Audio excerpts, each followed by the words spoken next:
Right, welcome back to excuse me, welcome back to another baseball game.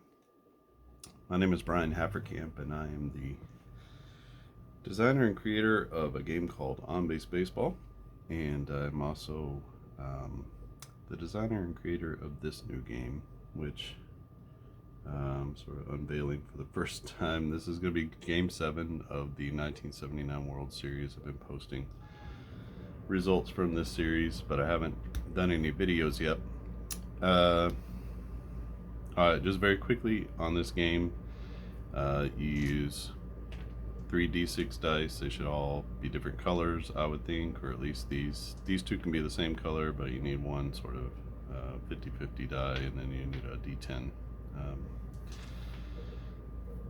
We have the cards here. We have pitcher cards, we have batter cards, we have every single player from the team, even if they had one at bat or 1/3 of an inning pitched. So perfect for as played replays. And with this game, I'm trying to meet sort of the demands of modern gamers who want all the seasons, all the players carded, and they want it to be easy and to flow well, but also has some depth. And so this game is my attempt at a more full and complete tabletop baseball game. What I did is I just started totally from the beginning. I went completely back to the very beginning of dice baseball back in the 20s. Started from there as a base, and then created these pitcher and batter charts based off of just sort of you can see an 11 to 66, just two D6 rolls. And I wanted to do for a long time a game with conditionals. So the way you can think about this is in the white areas here, that's your default. So if you just played off of that, that would be a playable game. So that when an 11 hit, it was a single, 12, it's a walk, etc. But I've always wanted to do sort of a if-then-else type game. I'm a web developer in my day job, so this is something I'm familiar with, writing JavaScript, and if you've worked in any programming languages, if-then statements are very common, because you check for conditions first, and then there's sort of a default state or a default action. So that's sort of how this game works. So in the yellow, these are our conditionals. So if you roll an 11 on the batter, a 1 to 3 on this die here is for the batter. And if you roll an 11, then you check first. So let's say it's Omar Moreno. Are his triples greater than 2? Yes. So then that would be a triple. If it was false and his triples were not, let's say he had 0 triples, then the result would be a single. And then we have just all sorts of conditionals here. We have them for the pitcher as well. So you're checking things like home runs per 9, or the batting average, or whip, checking K percentage and stuff like that. So a very unique game, I think. And then the D10 roll on each roll is going to be like if there's a ground out or fly out. We have sort of a player finder chart here. How is it a swinging strikeout, or is it a strikeout looking? And we have a little glossary here that you can't see because I'm hiding it, but because I don't need it. But it tells you just what everything is, what a strikeout looking looks like, etc. So if you don't know what the symbols are, you don't know what the what these might mean over here, what is an FN? That's a fly ball to normal depth, right? Grounder, N, ground ball, normal speed, I guess is how you would think about it. But FS is a fly ball to shallow, so it's a shallow fly ball. So just thinking about like that, the FD is a deep fly ball. GH, I saw it in here somewhere. There it is.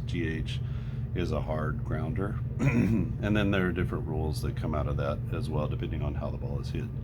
We also have these rare plays, and in the game guide, which I'm going to keep over to the side, we have our stolen bases.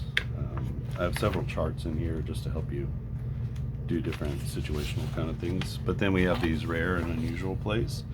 So we have one rare play here on the pitcher. So we have a chart for that, for grounders, each different kind of grounder. And, you know, some of these are just kind of fun plays. Some of them are out, some of them are not. But we have them for every type of hit or out. We have them for foul outs. If there's an error, on the play and this is a 10, and you can see here that that's a rare. If there's a strikeout, then that's a rare. So we have some different things here. You know, a wild pitch on strike 3, the batter is safe at first.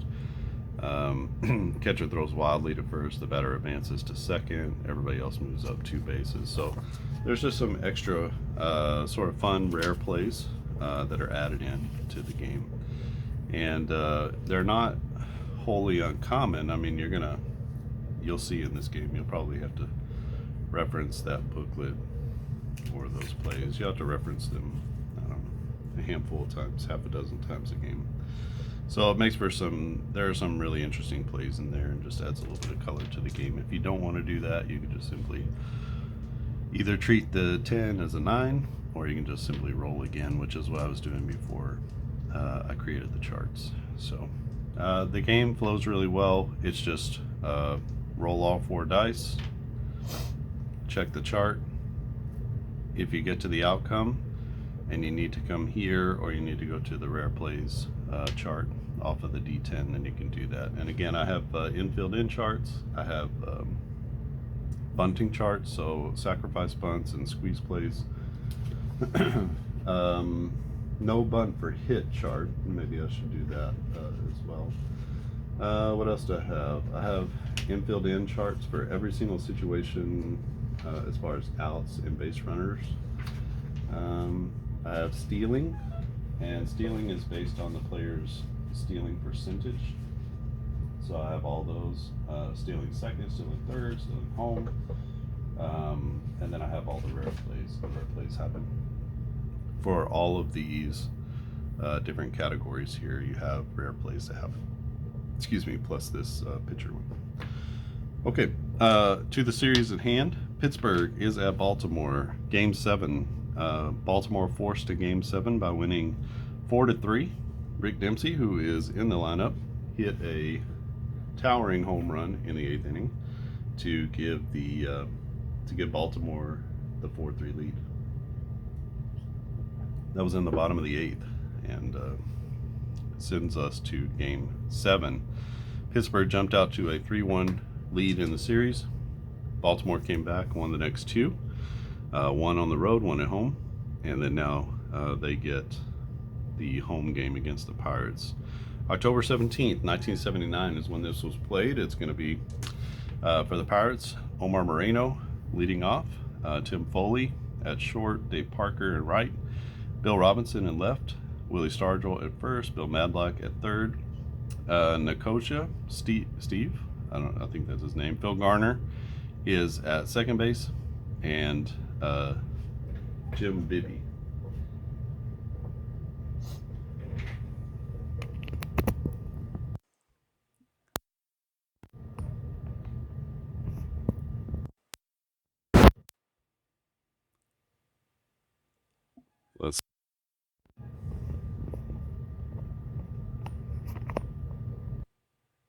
All right, maybe that's a little bit better. We lost our microphone there for a while. Sorry about the sound. Hopefully this will stay in there and it'll be okay. Jim Bibby will be pitching for the Pirates. For the Orioles, it's going to be Al Bumbry in center, Kiko Garcia at short, Ken Singleton in right, Eddie Murray is playing first, John Lowenstein, I believe, is in left, DeCinces at third, Dempsey, the hero last night, is the catcher, Dower is playing second, and Scott McGregor we'll be getting the Game 7 start for Baltimore, left-handed pitcher for the Orioles. So I think we're all set. We're all ready. And so let's see how this one turns out. Game 7. And I'm going to play this as straight up as I can. Give everybody the opportunities the way that I have the game set up now. There are some things that are going to be different on the cards if and when you get them. Right now, K percentage and strikeout percentage is not on the card, so I'm going to have to like figure those on the fly. Some of them I already know. Oscar Moreno or Omar Moreno, already know. Some of them, Al Bumbry too, so I know what chart to use for them. Here we go, top of the first. Omar Moreno, Tim Foley, and Dave Parker against the starter, Scott McGregor. So what we do is we read the green die first. At least for me, it's green. It's going to be a 4, so that means it's off the pitcher side. And then we read this as low number first, 3-5. So a 35, so you can see that they don't necessarily need to be different colors, but I do have them different colors. 35 is going to be here. And so that's a fly ball normal. And we check our D10, and then we go to fly ball normal, and that's going to be to left. That's essentially going to be you get 3 to left field, you get 4 to center field, and you get 2 to right field. So fly ball normal is a little bit more normal. If you played on base, then you're familiar with that. So that's going to be a fly ball to left, and that's out number 1. So Moreno down, Tim Foley stands in. Foley's had a nice series. Here is going to be a ground ball, softly hit to the second baseman. And the second baseman is Dower. Dower comes in on it. He's able to put the glove on it and give it over to first, and that's going to be out number 1. This is my first time actually talking through the game, so I got to get my terminology down really well. So just saying, okay, it's not a shallow ground ball, it's a soft ground ball, right? It's a shallow fly ball. All right, so Dave Parker, the Cobra, he has had an excellent series. And here he is. Okay, here's a condition. We got to check if his K percentage of Scott McGregor, if it's greater than 25%. It is not. So then we move on, and it's going to be a walk instead of a strikeout. So Dave Parker on first now. For the Pirates, first base runner of the night. And that brings up Bill Robinson, right-handed left fielder for the Pirates. With 1 on and 2 outs. We have this is going to be a deep fly ball hit well to right field, but that's going to stay in the park. And it's Singleton out in right, and he's going to make the play. And that'll be the 3rd out of the inning as Pittsburgh goes down in the first. No runs, no hits, 1 walk, 1 left on. And we head to the bottom of the 2nd inning. It's going to be Al Bumbry, Kiko Garcia, and Ken Singleton for Baltimore. They're facing off against the right-hander Jim Bibby. So there's going to be a strikeout here. So we look to our D10, and an 8 is going to be a strikeout looking. So Bumbry goes down on that fine curveball, and that's going to be out number 1.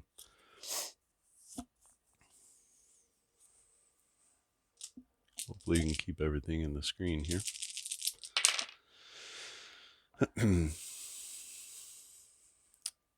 We got a soft grounder that's going to go to the first baseman, a little tapper up the first base line. And the first baseman is Stargell. He takes it at the bag himself, steps on the bag, and that's going to be out number 2. So Garcia down for the 2nd out. Ken Singleton. Singleton started slow in this series, but he's picked up the pace in the last couple of games, and we'll see if he can provide some heroics in this game. Big power hitter. 35 home runs, 111 RBIs for the O's back in 1979. So here, we have to check his hits. Are they greater than 149? Yes. So that means instead of grounding out, he's going to get on base via the single. So Singleton with the single, and he'll be standing at first base. Not a threat to steal, so we're going to leave that alone. And it is Eddie Murray, switch hitter. I only knew Eddie Murray in his older days, didn't know him as a young player, but what a great hitter. A 36 is going to be a hard grounder. That's going to go to the shortstop, I believe. Yep. Hard grounder to short and over to first for the third out of the inning. And we'll call that that. And so no runs for the Orioles in the bottom of the first. We go to the top of the second. Still no score. McGregor will be facing off against Stargell, Madlock, and Nicosia.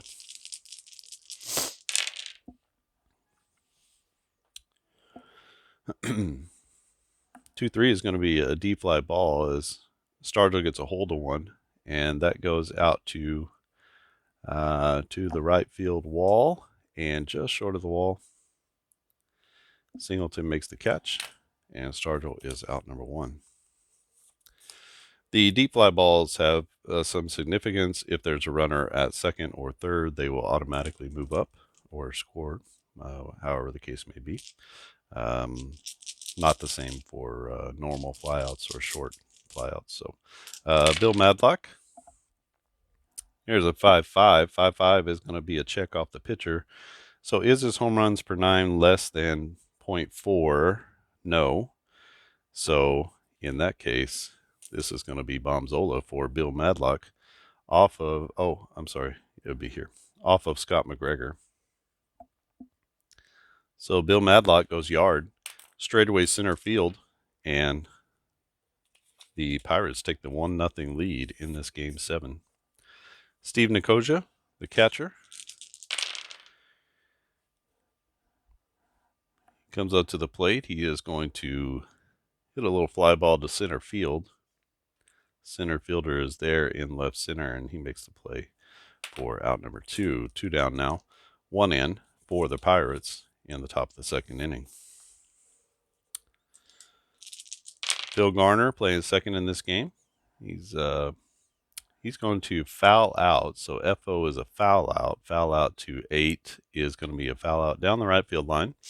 Over to make the play in foul territory is the right fielder Singleton, and that's going to be all she wrote.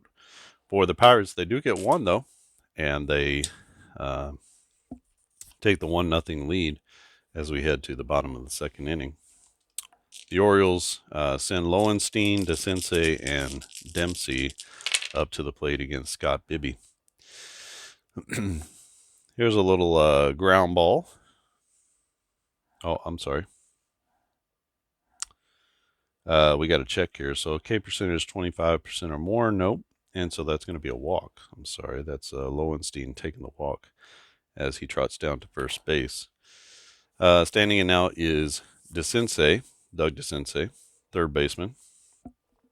230 average in 1979, 16 homers, 61 RBIs. He's got a runner at first. Let's see. 16 out of 20. Let's go and try to move Lowenstein up into scoring position. We get a 10, and a 10 on a stolen base is going to be very interesting.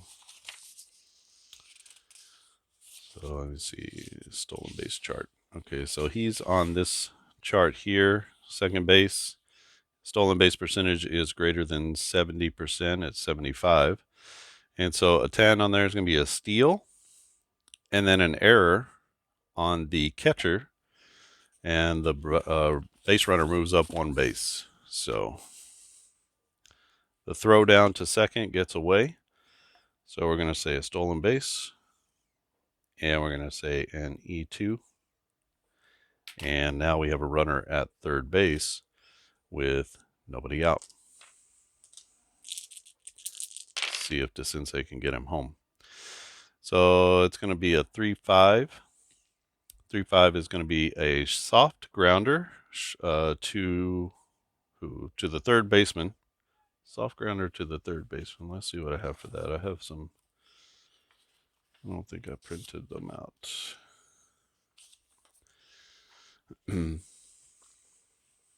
Sorry about that. Let me pull up my chart here real quick. Okay, that's what I thought it would be. It's going to be a fielder's choice on that soft ground out. And so the play is to first. And we're going to go 5-3 on the put out. DeCinces is going to get an RBI there as the runner comes home from third. So 1 out now.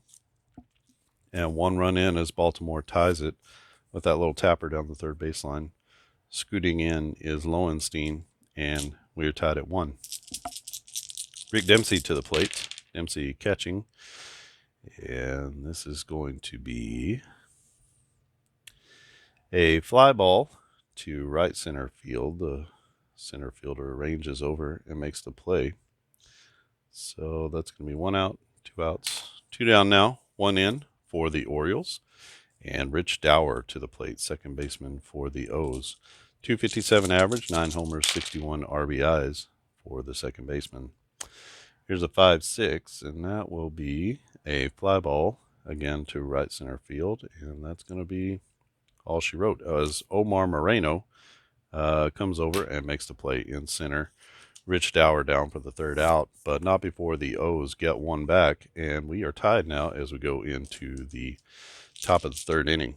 If you're wondering about this, I haven't created a proper card, a batting card, a generic batting card. So because they're playing the DH during the year in the World Series, they were still batting. Pitchers were batting, so I've just been using Bruce Kaisen's card.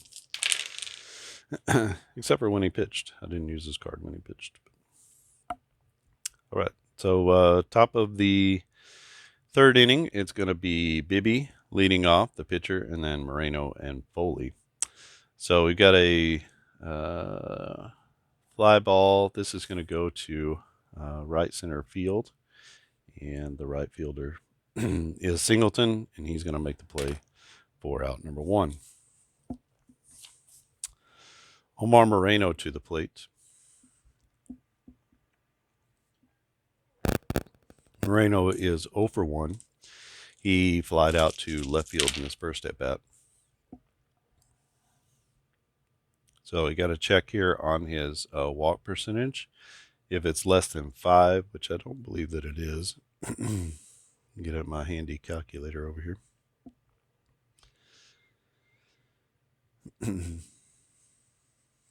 So the way we figure walk percentage is walks divided by plate appearances. So pretty sure that's not a low number. It is 6.7%, so that's not low enough. So it has to be less than 5% to get into the ground ball. So that's going to be a walk for Moreno as he gets on base for free. We're going to send Moreno. He's fast. 77 stolen bases out of 98 attempts. And that's going to be a 4. That's in there.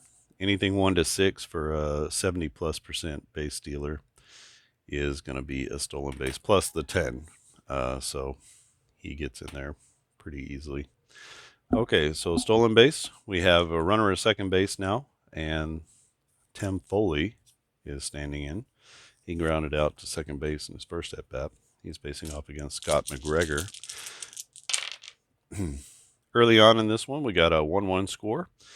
We got a 4-6, and a 4-6 is going to be a deep fly ball. That goes to deep left field, straightaway left.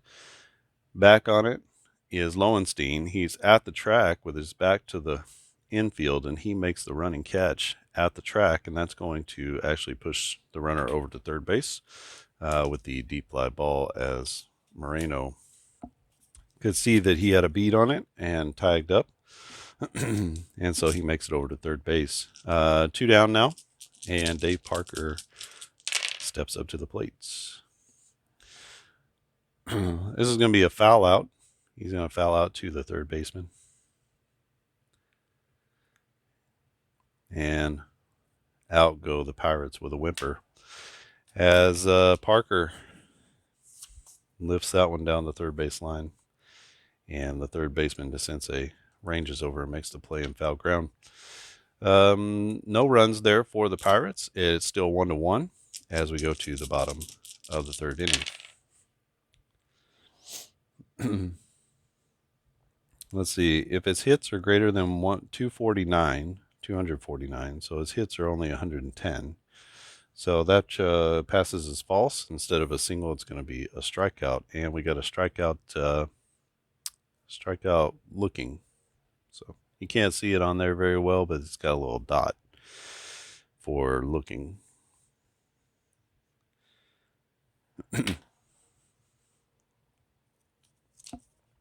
So Bibby gets the pitcher looking, and one down now. Al Bumbry stands in. He struck out in his first at bat. Bibby not a high strikeout pitcher, but he's not terrible. 18% for the day. That's pretty good. 11.5% for McGregor is a little below average, but definitely better in the walk category. Although you wouldn't know by the 2 walks in 3 innings. So we've got Al Bumbry to the plate, and if his home runs are greater than 29, it's gone. His home runs are only 7. So instead, that's Bumbry as he laces one into the left center field gap, and he's going to be standing at second base with 1 out. So Baltimore in business. They got a runner in scoring position with Kiko Garcia coming to the plate.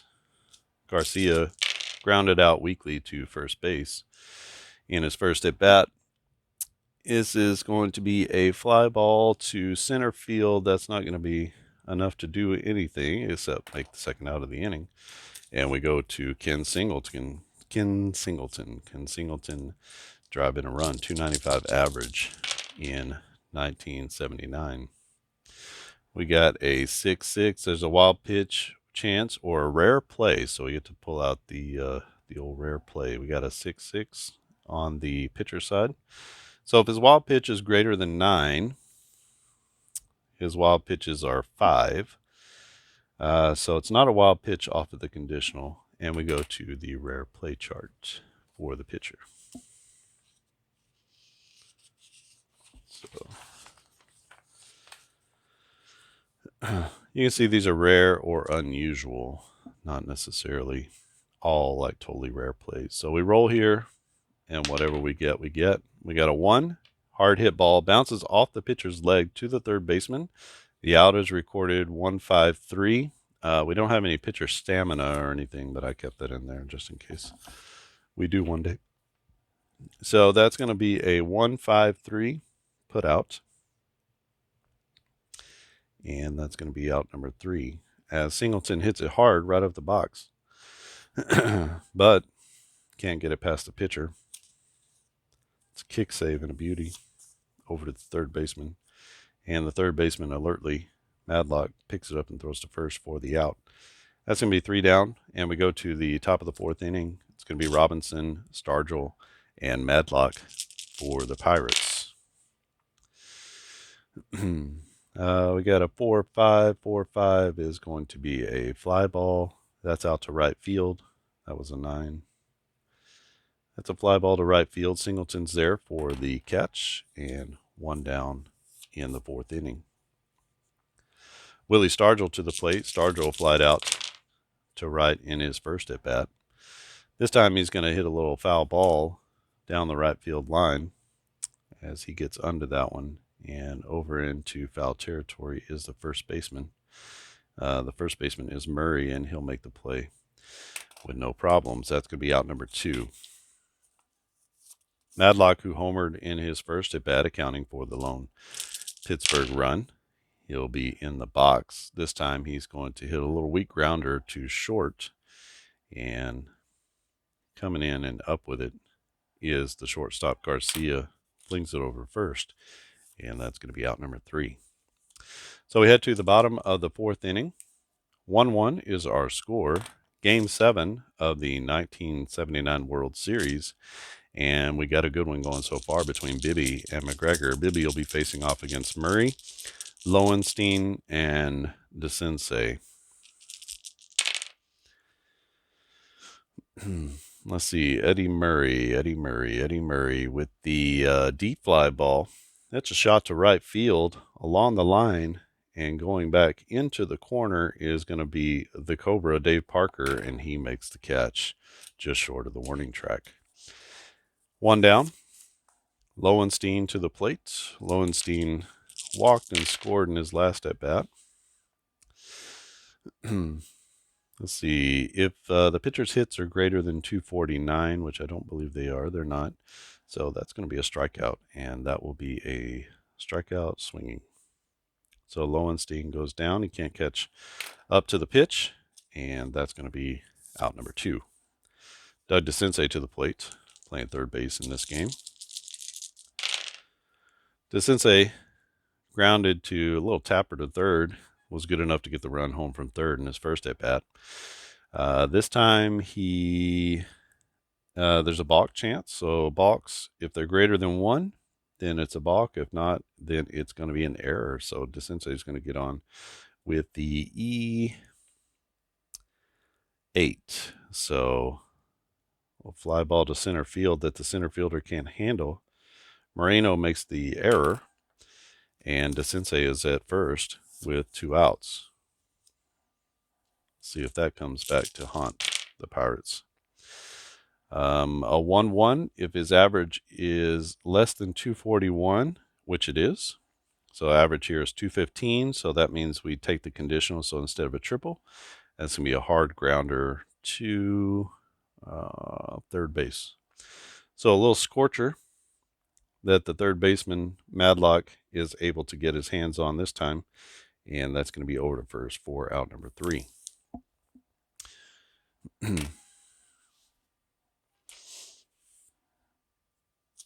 So Dempsey goes down for the third out of the inning, and that's going to take us to the top of the 5th inning.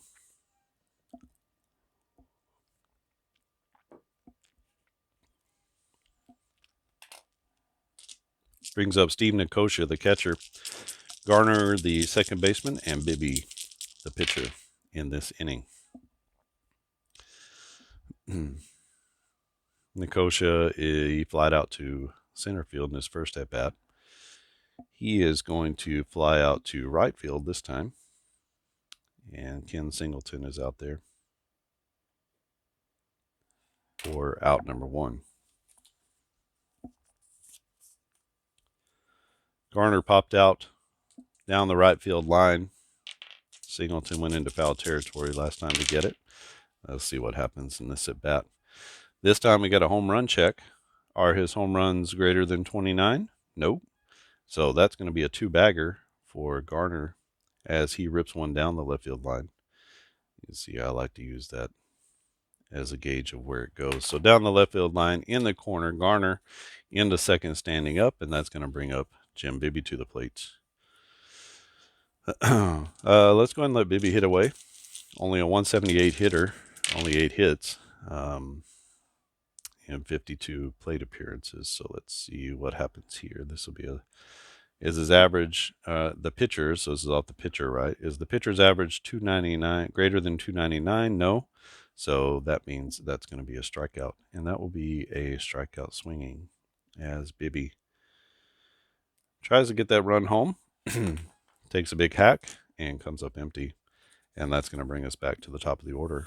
Omar Moreno, he is 0 for 1, walked and stole a base in his last at bat. Let's see if he can drive home that run from second base. The base hit's going to score 1 as I give extra base on with 2 outs. So a 2-4, that's going to be a single off of the pitcher. So he does drive home that run. So that'll be a single for Omar Moreno as he knocks in the run from second base. And the Pirates take a 2-1 lead in this one on the Omar Moreno single to center field. Tim Foley now 0 for 2. We got a 1-3. That's going to be a foul out. And a foul out to 1 is going to be popped up behind the plate to the catcher. And so that's going to be a foul out to 2. And that'll be the third out of the inning. But Moreno comes through in the clutch, and Pittsburgh takes a 2-1 lead in this Game 7 of the 1979 World Series. Up for Baltimore is going to be Dower, McGregor, and then back to Bunbury at the top of the order. At 2-1, I'm inclined to leave McGregor in there. we'll see if the tables can turn and he can get back with a chance to win this one. So a 2-3 is going to be a deep fly ball hit by Dower. That's going back to the track, to the wall. And in right field, Parker is there to make the catch over his shoulder, and that's going to be out number 1. Dower gave that one a ride, and it's going to be Scott McGregor to the plate. McGregor struck out looking his first at bat. This is going to be, let's see, a 1 out of 8. So that's definitely greater than 5%. So this is going to be a walk to the pitcher. Never want to do that. As Bibby walks the pitcher, 1 on and 1 out. Al Bumbry to the plate. He doubled in his last at bat. Here we're going to get a single. Solid, clean single. And that's going to move up the runner 1 base. So Bumbry at first. The pitcher McGregor at second. And only 1 out. Kiko Garcia stands in. He is 0 for 2. And we've got a 5-6. 5-6 is going to be a fly ball, but we got our 10. So we got our F in, and we're going to the rare chart. So let's pull that out.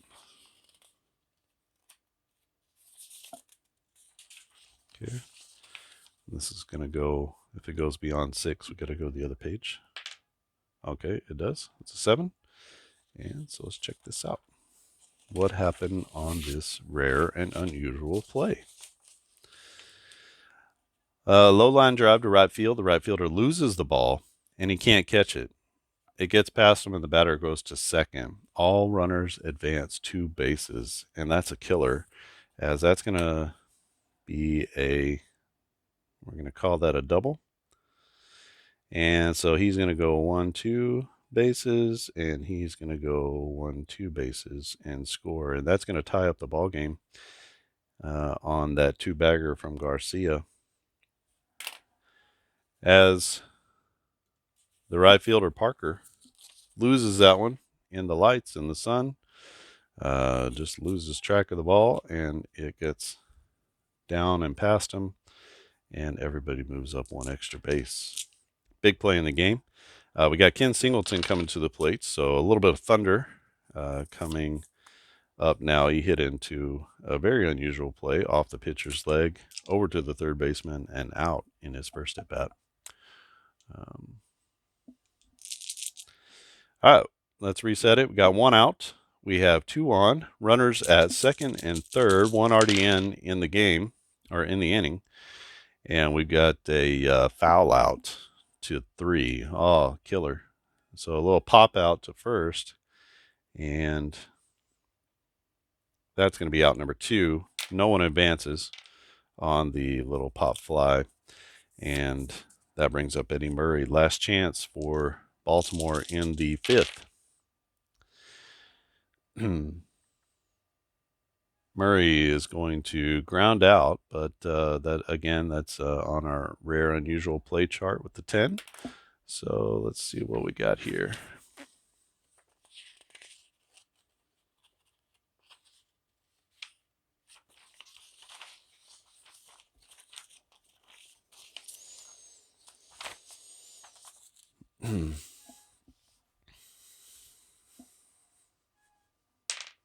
All right, we got a 9. Of course, it would go over to the next page. All right.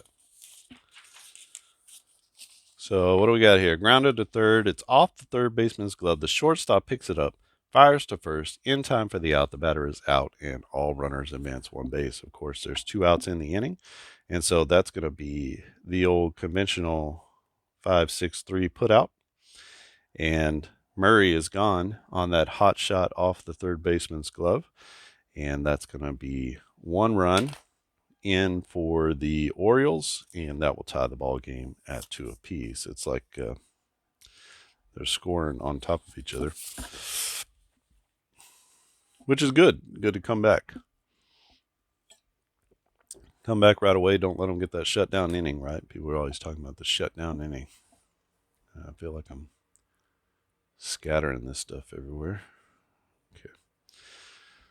Still got our microphone. Hopefully this has been not muted. Okay. All right. Top of the 6th inning. We got 3 innings left, 4 innings left in this game 7. And what is going to happen? So I'm inclined generally to not let pitchers go past 3 times through the order. In a close game like this, we're going to be pinch hitting maybe the next inning for these guys. And we'll see how it goes in this inning. McGregor might be getting 2 more innings here. Let's see how this plays out. 2-5 is going to be a fly ball, and that goes over to right center field. And ranging over is the center fielder. That's Bumbry. He's going to make out number 1 as Parker flies out to center. Bill Robinson 0 for 2. He's got a couple of flyouts to right field.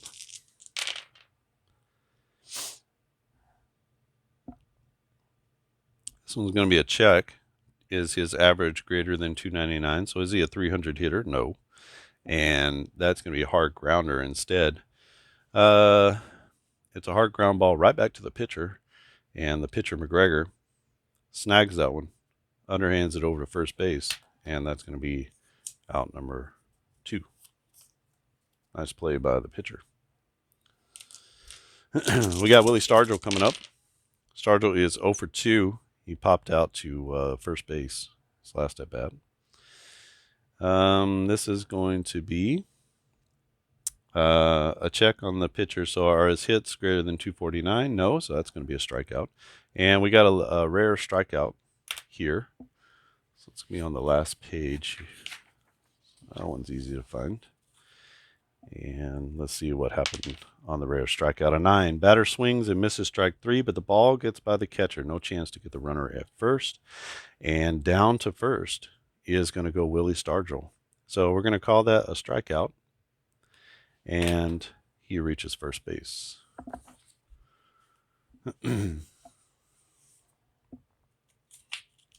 So a runner on. Let's see if that harms the Orioles in this 6th inning. 1 on, 2 out for Bill Madlock. He's already got 1 home run in the game. He is going to, he's about a 10% walk percentage, so he is going to walk here. And that puts 2 on with 2 outs. Dangerous situation here. Still not going to lift McGregor. I think he can get out of it. He's going to be facing Steve Nicosia, the catcher. Nicosia, a couple of flyouts in this game. And that's going to be a 1-5. A 1-5 is a grounder hit softly. It's a rare play. So let's see what happens on the soft ground ball. Well, what the odds are that it's going to be a 1-3. Not good. So bounced high off the plate. The pitcher waits for it. He makes a quick throw to first, and the batter is safe with an infield single. And so this inning has fallen apart for Baltimore. Do we stay with McGregor? I think so, because, these are not really, I guess, short of the walk, it's not really his fault, but the bases are loaded, and it's going to be Phil Garner, scrap iron, standing in. Can he bust this game wide open? It's 2-2, 6th inning of game 7. This is the biggest at-bat of the game. And he gets a little excited. He fouls out to the first baseman. And under it is Eddie Murray. And he is going to make the play. Bases loaded. Phil Garner cannot be the hero this time. Maybe he'll get another chance later in the game. But he doesn't come through here. As he pops out to Eddie Murray to end the inning, McGregor wipes his forehead, breathes a sigh of relief as that inning was about to spiral out of control. But as baseball is so wont to do, it is a cruel game. And so we head to the bottom of the 6th inning. It's going to be Jim Bibby. We're going to see if Bibby can get through another inning. He's going to be up first in the next inning. We'll pinch hit for him. He's got Lowenstein, DeCinces, and Dempsey coming to the plates. Are the hits greater than 149 for Lowenstein? No, he's really just a part-time player. So he is going to ground out to third base. So that's going to be 5-3 on the putout. Long throw across the diamond for Madlock, but he gets him by a step. And that's going to be one down. Doug DeCinces to the plate. DeCinces got on via an error his last time. He's got the one of 2 RBIs for the Orioles in this one. It's going to be a grounder. I'm sorry, a fly ball down the left field line. And ranging over to it is Robinson on the line, and he makes the play for out number 2. Rick Dempsey, last night's hero. Game tied at 2. Can he repeat what he did yesterday? And we shall see. And I think he might. So we've got home runs per 9 less than 0.4. We don't. And so this is going to be another jack from Dempsey as he comes through late in the ball game again. This will be a solo home run in the bottom of the 6th inning, and that's going to give Baltimore the 3-2 lead. Dempsey, the man of the hour in this one, and that'll bring up Rich Dower to the plate. Dower is 0 for 2 with a couple of flyouts. This is going to be a grounder as to the catcher. A little tapper out in front of the plate. And 1 out too late as Rick Dempsey comes up clutch for the Orioles and gives them the 3-2 lead as we head to the top of the 7th inning. Here at Memorial Stadium, I believe, right? Okay, the scene's set for a really good one here. We're going to get a pinch hitter for the Pirates. Bibby almost got through that one unscathed. And let's see what we got here. Hey, John Milner, who has started a couple of these games for the Pirates. So let's get him in there, lefty, against McGregor. I know it's a lefty-lefty matchup, but we're going to don't have those splits in here. So pinch hitter in the 7th inning. All right, Scott McGregor. He's coming up next, so we're going to leave him in there. Could be just as bad usually when I decide to leave people in. That's when they get hit. So this is going to be a fly ball to right center field. The right fielder is Singleton, and he comes over into the gap, and he'll make the catch for out number 1 as that one hangs up just long enough for him to get there. Omar Moreno with a single and an RBI last time. He gave the Pirates a short-lived 2-1 lead. And this is going to be a little soft ground ball. And that's going to go to first base. A little tapper down the line. And 3 unassisted will be the play for Eddie Murray as he steps on the bag. Oh, sorry, it's out number 2. 2 down in the inning. And Tim Foley steps up to the plate. Tim Foley, what you got? Are you going to help him out? Or are you going to hit a bomb? What's going to happen here? A 4-5. 4-5 is going to be a fly ball. Gets under it a little bit, and that's going to be to straightaway left. Can of corn out there for the left fielder, Lowenstein. Lowenstein? Lowenstein. You say potato, I say potato. I don't know how you say it. 3 up, 3 down. Go the Pirates in the top of the 7th inning. They have the heart of their order coming up in the 8th, and we'll see how this all plays out. We're going to get a pinch hitter for McGregor. Both pitchers are going to, the starters are going to be out of the game here. We're going to get Enrique Romo come in for Pittsburgh, and we'll decide on Baltimore a little bit later. I believe he's a right-hander, and we are going to get a pinch hitter here. So who do we get? Let's bring in Gary Renicky. Let's get this guy out. So Gary Renicky started a couple of games. Started games 5 and 6, I believe. So he actually hit a big home run in game 5. He's going to come in the 7th inning. So we got Gary Renicky against Enrique Romo. Let's check out Bibby first. So it's a new pitcher. He goes 6 innings. 1, 2, 3, 4, 5 hits, 3 runs. How many walks? 1, 2.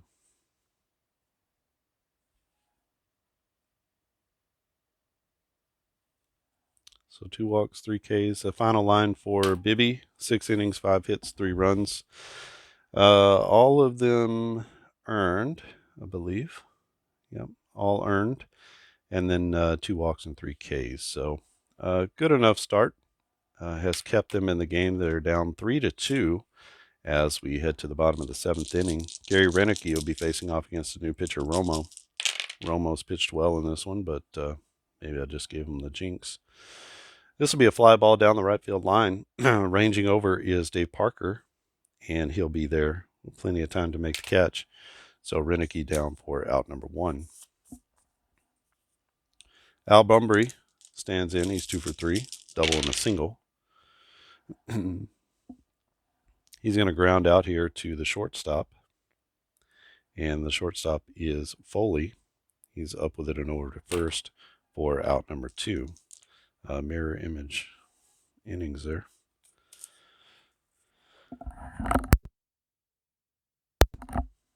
All right. Kiko Garcia playing shortstop in this one. Garcia is 1 for 3. He had an RBI double in his last at bat, and that RBI double actually put them, tied them after the Moreno single. So this is going to be a 4-5. A 4-5 is a fly ball. That's out to center field. So that's a can of corn for Moreno. And 3 up, 3 down go the... Who are they? The Pirates. I'm sorry, the Orioles. 3 up, 3 down for the Orioles. Heart of their order is going to be coming up in the 8th inning as well. So could see some fireworks here.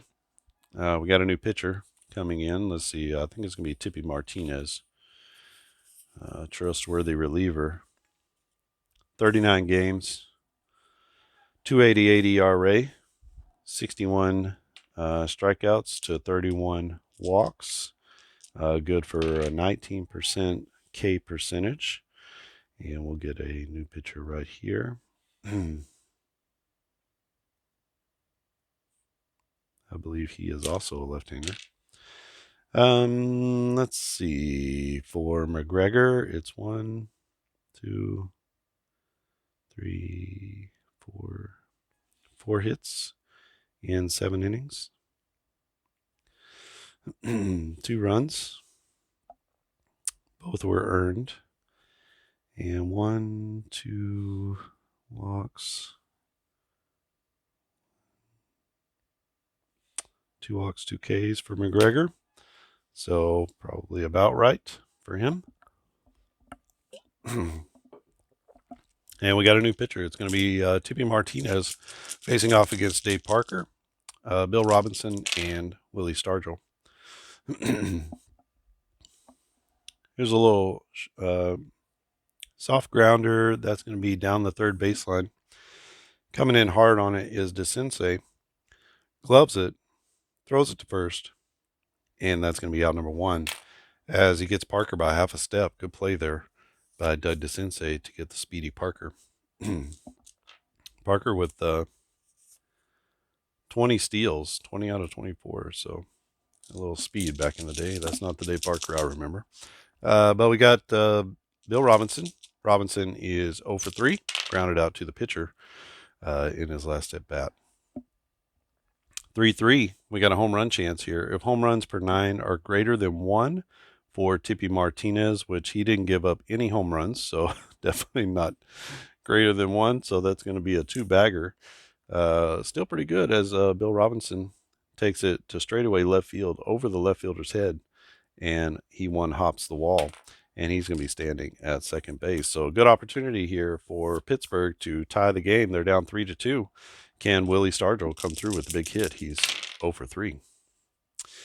We got a 2-3. That's going to be a strikeout, but there's an opportunity here for a rare play on the strikeout. So let's see if this changes the face of the game. It could.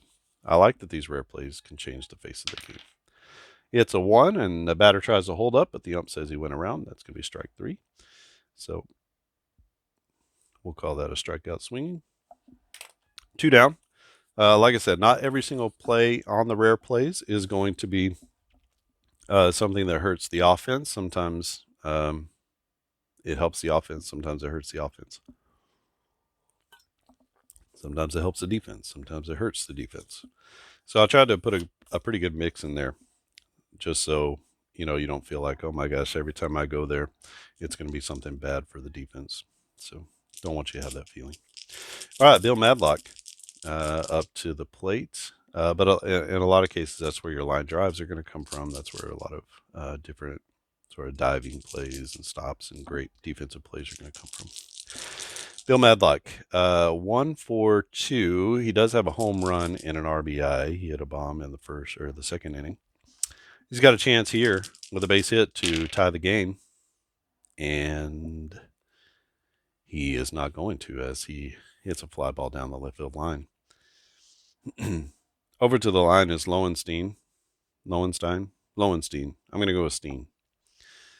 And that's the thing that comes out naturally. So that's going to be out number 3, as Pittsburgh gets a double from Bill Robinson, but they can't bring him home, and they strand him at second base, which is tough because they're down 3-2 going to the bottom of the 8th inning. Going to leave Enrique Romo in there right now, and it's going to be Ken Singleton to the plate. Let's see if he can take care of business against Singleton. A 1-4, that's going to be a fly ball out to right center field, and Dave Parker is going to make the play on that one, and that's out number 1 as they get the dangerous Ken Singleton. Singleton ending his day most likely 1 for 4. 0 for 3 for Eddie Murray, and looks like it's going to be 0 for 4 as he grounds out to the second baseman, and the second baseman is Garner over to first for out number 2. Lowenstein, he is 0 for 2. Does have a walk and a run scored and a stolen base. But here he is going to strike out, and Romo gets him looking as Romo goes right through the heart of the Baltimore order. 1, 2, 3 in the 8th, and we are going to be headed to the 9th inning. Last chance saloon for Pittsburgh.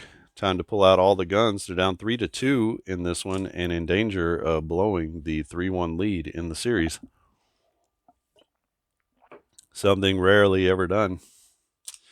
All right, they got Nicosia, Garner, and a pinch hitter. So he's going to be out of the game if it should go farther. And let's see how this one plays out. Let's actually bring in the closer just to give him a chance here. Stanhouse. I believe he is a right-hander. And we go 1 inning here. 1 hit. No runs. No walks, 1 K. Nice inning of work for Tippy Martinez. And it'll be Don Stanhouse out on the mound trying to close it. He had 21 saves, 52 games, 2.85 ERA, 34 Ks, 51 walks, though, a little high. And we'll see how that plays out. Steve Nicosia. Nicosia is 1 for 3. He had a single in his last at bat. He is going to pop out or foul out to left field. So he gets under it, and just before he slams up against the wall, the left fielder Lowenstein is able to make the catch. Out number 1. Phil Garner with some big home runs early in this series, has been pretty quiet since then. He's going to fly out to center field this time, And that's going to be a can of corn out there. And let's see what we can pull off the bench. We need someone to come in and hit for the pitcher spot.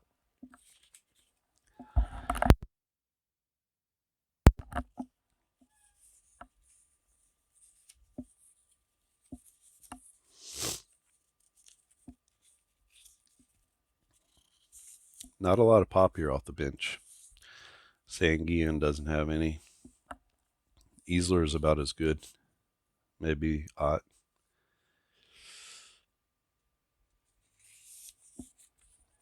Let's bring in Ott. The reason I do that is because I'm trying to think about, Easler doesn't have a 300 average. He doesn't have at least 5 home runs. And you run into, where are they? If they hit the 66 and they have less than 5 home runs, it's not a home run. So you don't want to bring in someone like this who has less than 5 home runs, right? They don't have anybody with a 300 average. So you can't get this one. They all are going to have less than 120 hits. I don't think anybody on the bench is going to have 120 hits. He's got it 110, which is probably as close as you're going to get. Definitely not more than 149. Nobody's going to have that many doubles, although he's got 20, so pretty close. So you're just kind of looking for matchups here. You can't do anything about this. That's the pitcher side. So there is some strategy here about who you're going to bring off the bench. What do you need? And what can be canceled out? And what can be upgraded? So you want to think about who can be upgraded. You got a guy on the bench with 30 home runs. Bring him in, because there's a chance here for a home run here and a home run here. So he's got a double chance there. As it stands, Ed Ott only has a chance for a home run here, but he's not going to get stymied by this 66. Easler would have been. All right. So we got pinch hitter, Ed Ott. This is it. This is the season for the Pirates. This is what we've all been waiting for. This at-bat right here. 2 down, top of the 9th inning. Don Stanhouse, the closer, on to try and close the door and win the World Series. 3-2 is our score. Pittsburgh sends Ed Ott to the plate with an opportunity, possibly, if we hit on the 66, to tie this one. We're going to just roll these real good, all right? We're going to roll them real good, and let's see what happens. We get 25. 25 is going to be a strikeout, and that is Stanhouse as he gets Ed Ott with a vicious and mighty swing trying to go deep, and that is going to be your ball game. As the Baltimore Orioles storm the field, they beat the Pirates 3-2 in Game 7, and what a series it was. One of the greatest World Series ever played on the tabletop. Baltimore wins 3-2. They win the series 4-3, and they reverse history as they beat Pittsburgh. Pittsburgh was up 3-1 and dropped 3 in a row to the Orioles. This is my new game. The beauty of this game is that because it's only based on statistics, you could play with baseball cards if you wanted to play with baseball cards and use this game engine with baseball cards along with the game guide. I will be able, I hope, to create seasons more easily. Lots of seasons more easily, because I don't have to do any actual ratings. The only thing I really have to go through and do is the finding the positions and the arms and stuff like that. So hopefully these seasons will go very fast. Hopefully we'll be able to include different leagues, Negro leagues, Korean baseball, Japanese baseball, Dutch baseball. I don't know where they play baseball, but we can include their leagues. Australian, if we have access to those statistics as well, because throughout history, these stats are going to play. And because they're going to play, we're able to do this. So I have to contextualize this chart here. This is contextualized for the 1970s, so makes it very easy to do any of the 70s, probably into the 80s as well, maybe very similar. So maybe have to do some contextualized charts for things like the dead ball era, but very easy game to play. There's a lot of depth because of all of the rare play charts. You can see here there's all types of diving stops and first baseman drops the ball. Just some very sort of plays that don't happen very much. Balls hitting off people's gloves and throwing balls away. You can see on foul outs, we didn't even get to the foul outs, but lots of things. Catcher leaning over the railing to make the grab, and there's just a ton of plays here. If you've played quick play, quick pitch baseball, I've taken a lot of the rare plays from there and just sort of contextualized them into soft grounders or normal ground balls instead of having them all as one big huge play. You can see there's some catcher interference. There's a game delay because of something. Don't know why, but you have to replace both pitchers. So it could be a rain delay. Could be some lights go out. Who knows what it is? You can make that up. There are some either or plays here. This actually in game, what was it? Eddie Murray in game 5 or 6 hit a home run over the foul pole, and then the umpires had to convert. You had to roll, and it was like a 4. So it turned out to be a home run, but you got a chance here of no home run. They call it foul, but they call it fair. Here, the shortstop takes the ball at second base, and he's trying to transfer and get the runner, or he's just trying to catch it, and he drops it, and then they have to decide, is he safe or out, right? Line drive here, caught by the third baseman. Is it a double play? So you got to roll for the double play, and then if there's a chance for a triple play, then you can roll for that triple play as well. But you got to go through the double play first. Hit back up through the box, hard liners, diving all over the place. So there's lots of like really cool plays in here. Screamer to the first baseman's right, so this would be a hard grounder, right? And he sprints to the bag, slides feet first, and the batter is out. So a lot of really fun plays. Some of them are going to lead to two base errors, especially the error section. A lot of these are going to, second baseman into right field. He kicks it down the right field line, and the batter will take it to second, and everybody advances 2 bases. So I actually watched a series of bloopers. So some of these are actual plays that I saw people make off of real major league plays. I'll show you the rest of the game guide.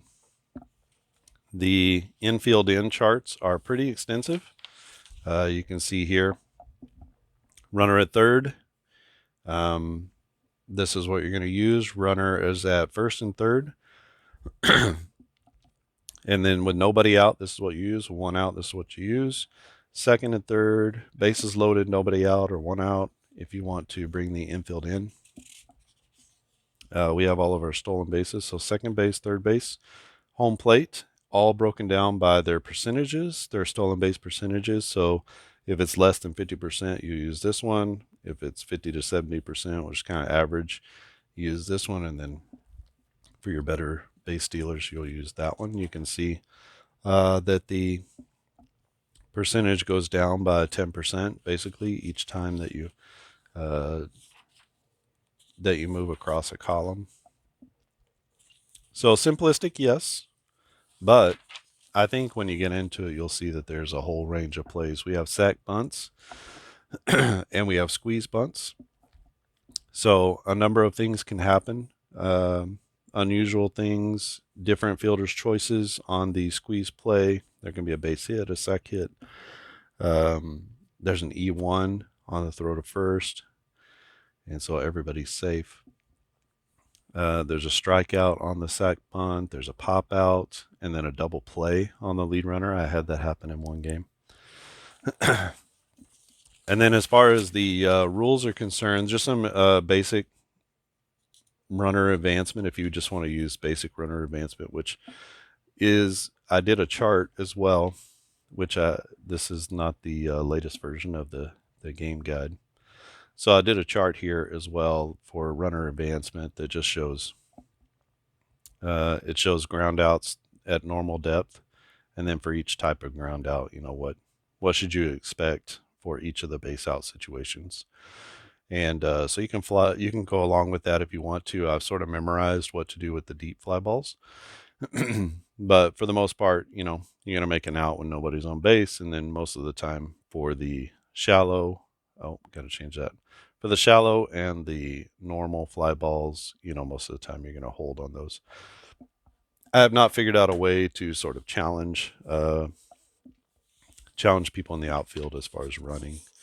So we'll see if anybody has any good ideas about that. You can let me know.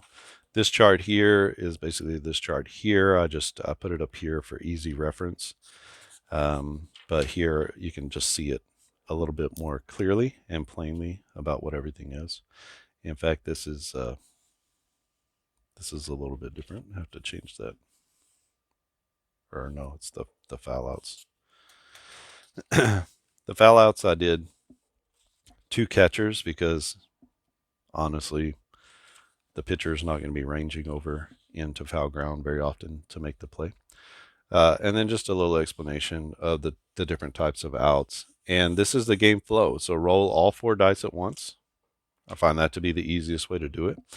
You read 1 to 3 on the green die, or whatever color you use, is going to check the batter chart. 4 to 6, the pitcher chart. If the outcome has a condition in yellow, then you need to resolve that condition first. If it's true, then you use the yellow outcome. If it's false, then you use the white outcome.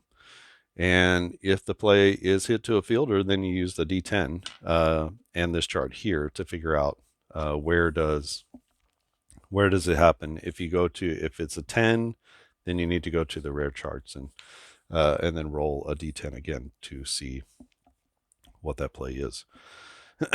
So pretty basic, and I think easy to pick up. And you can see it provides a lot of variety in the game and a lot of opportunities for excitement. In fact, most of the games that I've played have not been super huge blowouts. The default batting average, just if you just played with the white and not the conditionals, the default is a 238 average, which actually is the batting average, the average batting average when you take into account every major league player from the 1970 to 1979. The average is 238. So that is actually spot on with the 1970s. Don't know how that would work with other eras, but that's actually spot on. That's including all pitchers and everything into it, which, we do have the pitchers who are batting, and, I include everybody. So all the pitchers, even the relievers. So Romo only got 16 plate appearances, and you can see, he gets carded. That guy's got 5. Doc Ellis has 1 plate appearance, so he gets carded. Dave Roberts only 6. So even the closer got 17 plate appearances, and he gets a card. So you can see, and then the starters obviously are going to get a card as well. Utility guys, he got into 1 game, no plate appearances, but he still gets a card. Luis, the same thing. He's just pinch running, basically got 1 stolen base. That's what he did for the Pirates. So you can see everybody is carded, and so that's a big plus for the game, and that's going to happen all the way through. That you'll have those players. You won't have to do anything extra, like get an extra set or anything like that. It'll just come with every single player who played or pitched. I don't know if we have any low pitch guys. Dave Ford, 9 games. John Flynn, only 4 games pitched. This guy is 1 game pitched, 1 inning, and he gets a card. Obviously, your starters are going to get cards. Jim Palmer threw a good game in Game 6. This is his card. Dennis Martinez got lit up. Flanagan had a good series, 23-game winner back in 1979. So you can see that everybody's here. Stoney is there. I used him once in a relief role, and all these relievers that got in actually pitched pretty well for Baltimore. All right. So that's it for this game. If you have any questions or comments, please leave them down in the comment section below. If you want to try this game, if you want to play the 79 Orioles and the Pirates, that's what I have right now. And I'm happy to send that out to you. If you want to give the game a try, I've already sent it out to 3 or 4 people to play and test it and see what they think. Are there areas that could be better? Things that could be better about the game? Is there something unclear? Otherwise, I think the game is ready to rock and roll. This series has been great, and I kind of wish I'd recorded more, actually, of the series because some of the games were just unbelievable, just back and forth at the end. And so this should be ready. I'm gone at the game of Dice Baseball. I really don't know what to call this game, and maybe that's just going to be it, the game of Dice Baseball, because it's real classic. And 50-50, if you don't like those, maybe this game will change your mind because it's a little bit different here with the conditional statements as opposed to just, read off here and read off here. And like I said, the new cards are going to replace the intentional walks and the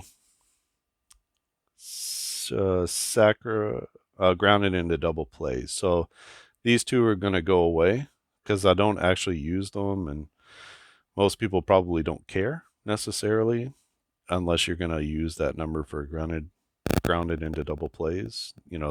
Who cares, right? So walk percentage and strikeout percentage are going to be on the new cards. That way you don't have to do the figuring. Excuse me, because here you have your K percentage and your walk percentage is here, so you'll be more easily able to just check the card for that one. Just like over here, we have all the values here, so the K percentage is listed right on the pitcher card, and the walk percentage too. I think I don't have the walk percentage listed, but the K percentage is represented here, and the home runs per 9, so that's listed here too. All right, and if you haven't subscribed to the channel, please do so. Eventually, I'll probably just have to create my own channel for this game, but right now I'll be living on the On Base Baseball channel, which is becoming a repository for some of my thoughts and games that I'm trying to bring to market. I think that's it. Great game. Orioles win Game 7, 3-2. They take the series 4-3 over the Pittsburgh Pirates, 1979. I know this is a season many of you love, and don't know if that's where I'll start or not, but I suppose if that's where everybody wants to start, I wouldn't mind. I've already got 2 teams down, and we'll see how everything goes. All right, thanks for watching, and I'll see you again next time.